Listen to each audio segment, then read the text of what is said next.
Hey team, welcome. A really important course that we're going to go into now, and you're going to find that it's sort of going to help you with the technical aspects of how the brain works, because a really good counselor, while they know all the attunement stuff and also the deeper characterological things that drive problems and symptoms and depressions and anxieties, they also have a working knowledge of the brain functions and how the different psychotropics or psychoactives work. So just a few kind of 30,000 feet above sea level comments about that.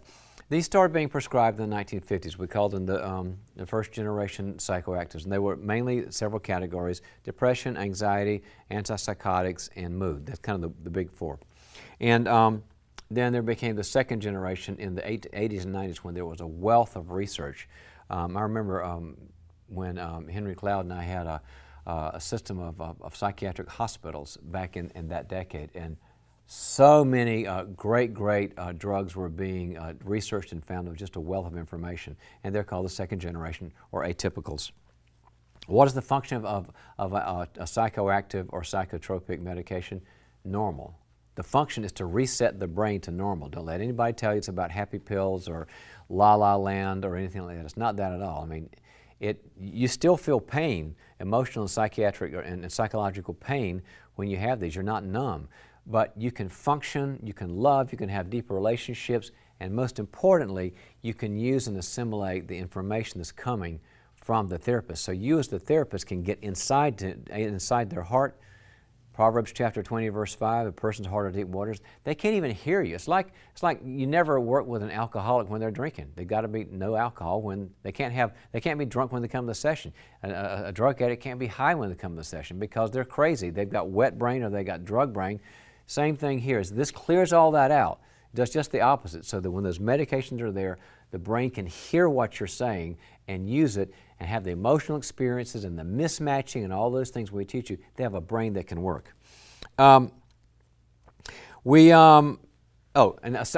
second reason for this is also to stabilize crises. Not only so that the brain can work better because the depression, anxiety, or mood is keeping you out, but also crises. If you've got somebody who's suicidal or can't function, medications can often get them up and running so then they can use this. So they're for crises, and they're also just so they can hear you and relate to you.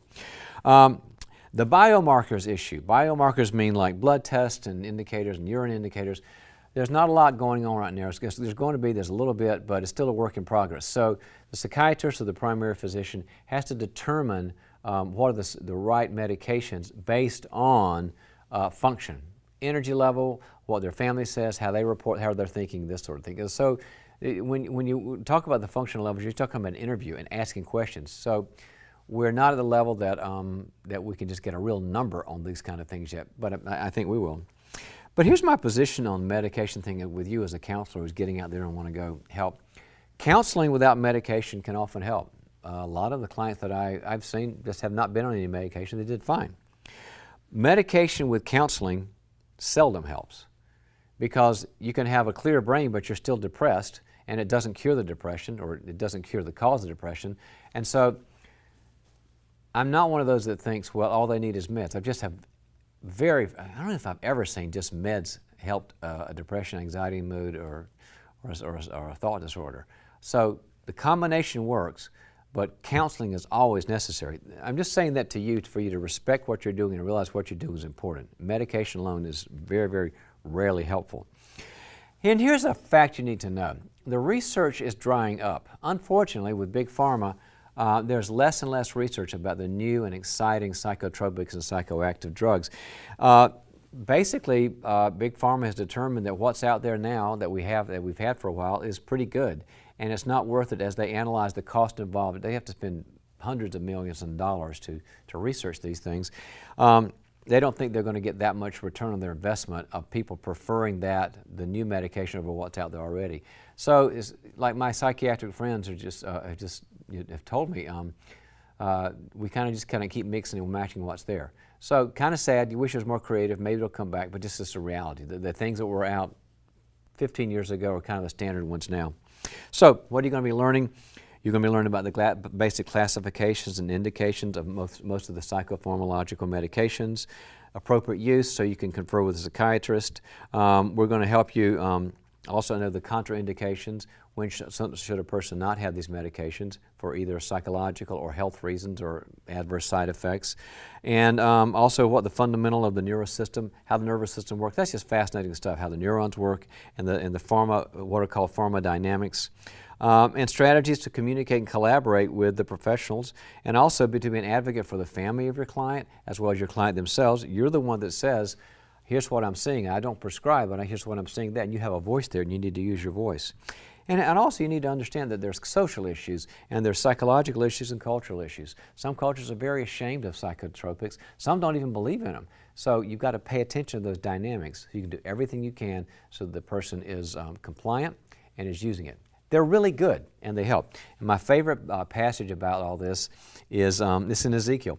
Ezekiel 47:12. It says this, "Their fruit will serve for food and their leaves for healing."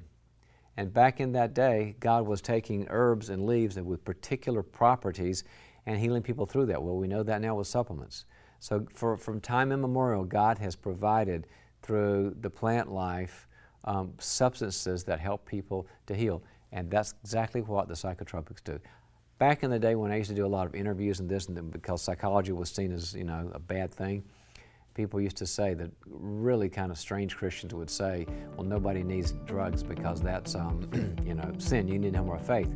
And the answer was very easy, was always, so if your kid comes in and they've got diabetes, then insulin's a sin. And that sort of stopped the conversation. This stuff is good and it helps. And be an advocate for it and know what you're doing. Anyway, I hope it's a good course and a great course, and I hope you get really trained well by it.